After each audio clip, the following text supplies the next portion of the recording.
Shalom, bem-vindo ao meu canal. Meu nome é Márcio Marafiotti e hoje eu vou explicar o livro Jeremias. Ele vem depois do livro de Isaías e antes do livro de Lamentações.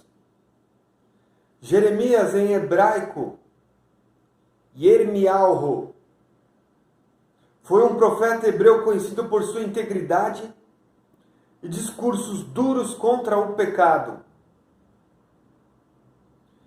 Filho do sacerdote Elquias, ou Elcias, da tribo de Benjamim. Nasceu em 650 a.C., em Anadote, um pequeno povoado a nordeste de Jerusalém. E morreu no Egito em 580 a.C. Foi sacerdote do povoado de Anadote e previu a invasão babilônia. Nabucodonosor atacou Israel em 597 a.C. e novamente em 586 a.C., quando os caldeus destruíram Jerusalém e queimaram o templo.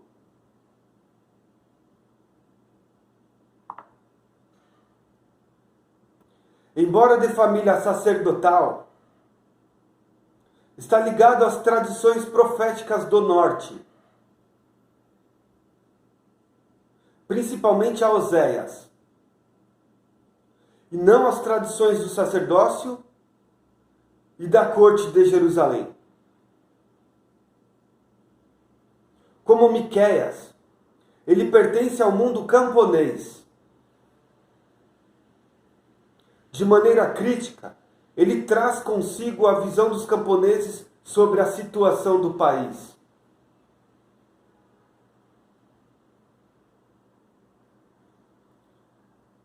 Acredita-se que o livro tenha começado a ser escrito por volta de 605 a.C., quando Jeremias, preso, começa a ditá-lo a seu secretário Baruque, no 4º ano do reinado de Joaquim, quando iniciou-se efetivamente o ministério do profeta. E Deus teria lhe ordenado que escrevesse suas experiências num rolo. Contudo, a obra só foi completada após a destruição de Jerusalém por Nabucodonosor, sendo que os acontecimentos narrados não se acham em ordem cronológica no livro. Por outro lado, a edição pastoral da Bíblia sustenta a catividade profética de Jeremias se iniciou entre os anos de 626 a.C., quando ele ainda era jovem, e prosseguiu até 586 a.C., e pode ser dividido em 4 períodos. Primeiro período, durante o reinado de Josias, 627 a 609 a.C. Com apenas 8 anos de idade, Josias foi nomeado rei pelo povo da terra, expressão que indicava a camada rural da sociedade. No início desse reinado, Jeremias proclamou um juramento contra Israel e Judá, por causa de sua infidelidade a Hashem e sua adesão a outros ídolos, a outros deuses. Especialmente os deuses que garantiam a fertilidade da natureza, os chamados Baalim. No âmbito internacional, a situação política está mudando rapidamente. A Síria, grande potência da época, se enfraquece cada vez mais. Josias já maior de idade, aproveita esse enfraquecimento para realizar ampla reforma e procura tomar o território que antes era do reino de Israel e que pertencia à Síria desde a queda de Samaria em 722 a.C. Josias deixa de pagar os impostos cobrados pelos dominadores e promove a reforma religiosa, na qual tenta eliminar todos os ídolos do país e estabelecer novo relacionamento social centrado na Torá. Estranhamente, Jeremias não faz nenhuma alusão a esta reforma social e religiosa. Foi um período de prosperidade e otimismo. Por isso, Jeremias emite bom conceito sobre Josias.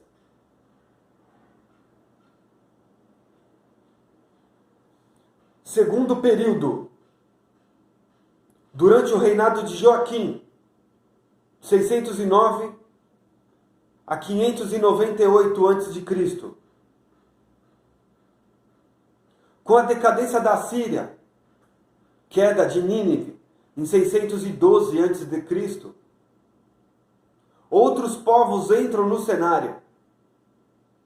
Citas, medos, babilônios e também os egípcios que tentam ressurgir depois de um período decadente.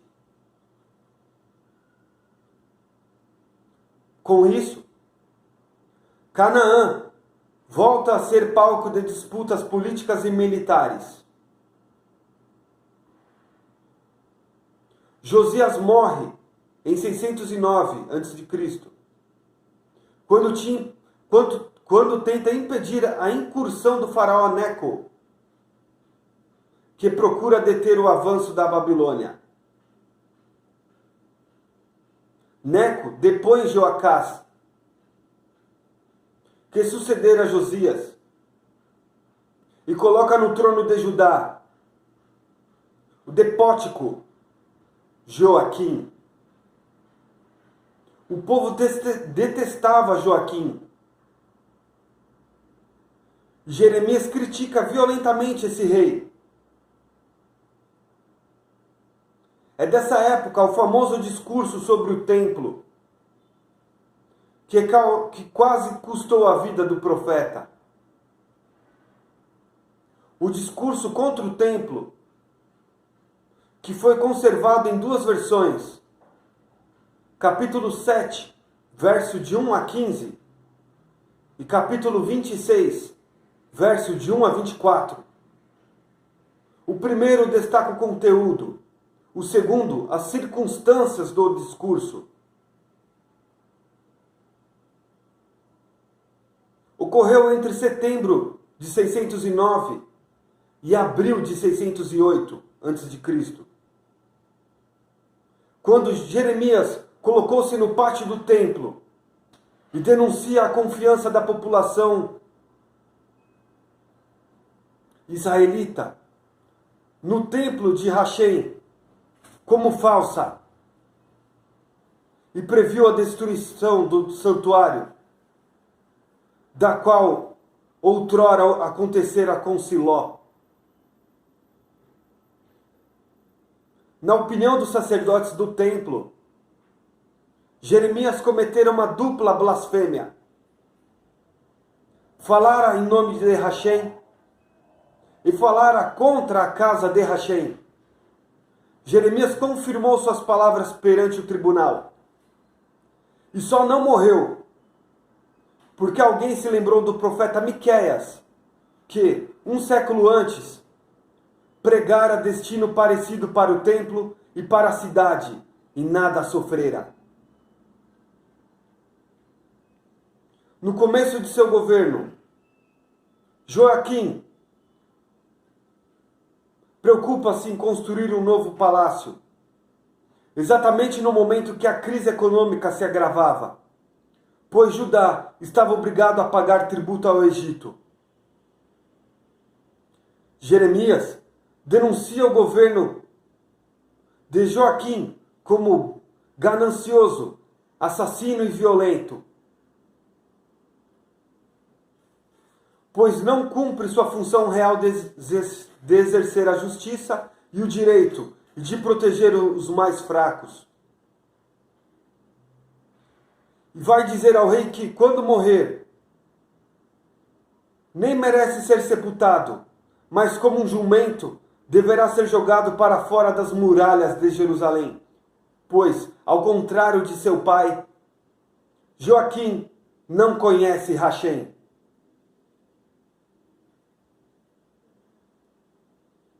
A Babilônia surge como grande potência sob o reinado de Nabucodonosor. Jeremias adverte os israelitas que os babilônios, em breve, invadirão o país. Possivelmente por volta de 605 a.C., quando Nabucodonosor vence o faraó Neco II e ameaçou Judá. O profeta foi ao pátio do templo e anunciou a destruição de Jerusalém. E por isso foi preso por Fassur, chefe da guarda do templo, surrado e colocado no tronco por uma noite. Depois disso, foi-lhe proibida a entrada no templo. Assim mesmo, Jeremias continua denunciando o povo que se esqueceu de Deus por falsear o culto, pela falsa segurança, pelas idolatrias e pelas injustiças sociais. E aponta os principais responsáveis. São as pessoas importantes que detêm o poder em Jerusalém: rei, ministros, falsos profetas, sacerdotes. Para isso, convoca o escriba Baruque e dita-lhe as profecias de julgamento contra a nação. No 4º ano do governo de Joaquim, em 605 a.C., em dezembro de 604 a.C., Jeremias manda Baruque ler o livro, em um momento em que Nabucodonosor atacava a cidade filisteia de Ascalão, vizinha de Judá. É o momento em que o profeta alerta: o inimigo do norte está às portas, ou a conversão ou a destruição. Joaquim manda queimar o escrito e prende Jeremias e Baruque, que se esconderam e não foram achados. Posteriormente, Jeremias manda que Baruque escrever tudo de novo e ainda acrescenta ao livro outras palavras. Jeremias também luta para desmascarar os falsos profetas, que, segundo o profeta, falam em seu próprio interesse, fortalecem as mãos dos perversos, para que ninguém se converta de sua maldade. Seduzem o povo com suas mentiras e seus enganos.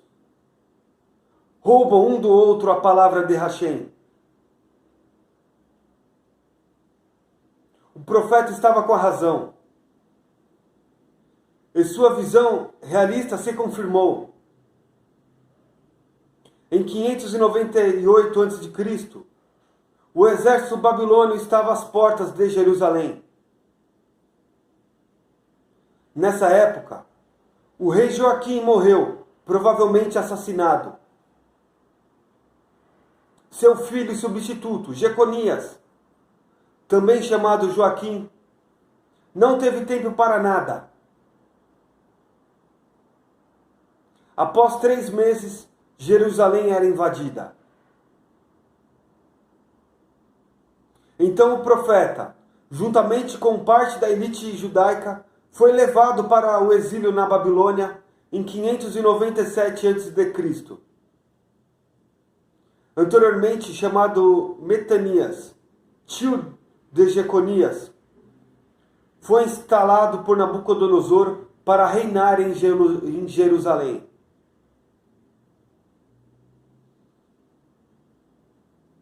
Jeremias apregoara que este castigo seria decorrente ruptura da aliança. Em Judá, Jeremias só via a rebeldia contra Rachem, levando o povo à maldade e crime sem conta. Não havia um mínimo de conhecimento de Deus, que só é possível através da prática do direito, da justiça, da solidariedade. Os poderosos tramam sistematicamente contra o povo. Todos buscam desesperadamente a riqueza e não a paz. A mentira domina. Desde o ensinamento dos profetas, a lei dos sacerdotes, levando o país ao caos. Todos se tornam inimigos de todos. Impera a idolatria. O fim será trágico, segundo os capítulos 8 e 9 de Jeremias.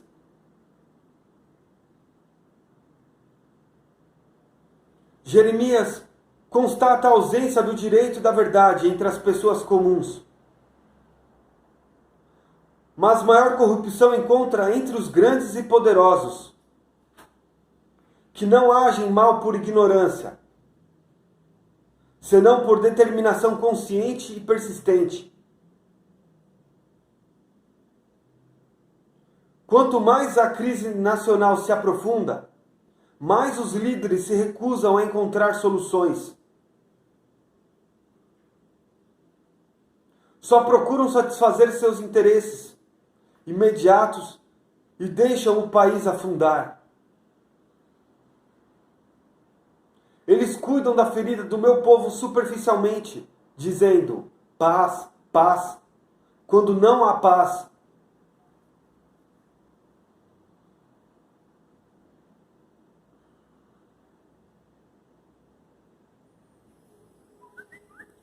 Terceiro período, durante o reinado de Sedecias, de 597 a 586. Sedecias assume o trono com 21 anos de idade, para dirigir um Judá arruinado, com várias cidades destruídas e uma economia desorganizada. Se submete aos babilônios e se mostra indeciso. Neste momento surge uma disputa para determinar a identidade do povo de Deus entre aqueles que foram para o exílio na Babilônia e aqueles que ficaram em Judá. O profeta se nega a participar de uma visão simplista e coloca o assunto dentro da política realista. Sedecias e a corte de Jerusalém são incapazes de salvar o povo do desastre. Por isso, os deportados ainda são os que podem trazer esperança, pois estão aprendendo uma dura lição. Essa ideia leva Jeremias novamente para a prisão. Pressionado por seus oficiais, Sedecias tenta armar uma revolta contra a Babilônia, que fracassa, conforme previsto por Jeremias. Jerusalém é sitiada pelos babilônios. Neste momento, Jeremias também vê nos camponeses uma luz salvadora. Em 587 a.C., ocorre a segunda deportação. Quarto período, depois da queda de Jerusalém, a partir de 586 a.C. Em 586 a.C., Nabucodonosor resolve destruir Jerusalém totalmente. Incendeia o templo, o palácio, as casas e derruba as muralhas. mas permite que Jeremias fique no país. Então, o povo vai viver com Godolias, novo governador da Judéia. Nesse mesmo ano, Godolias é assassinado por um grupo antibabilônico, que se vê forçado a fugir para o Egito, obrigando Jeremias a ir com eles. Esse grupo passa a residir na cidade de Táfnis, cidade sitiada a leste do delta do Nilo, onde passa a repreender a idolatria que seus conterrâneos ali praticavam.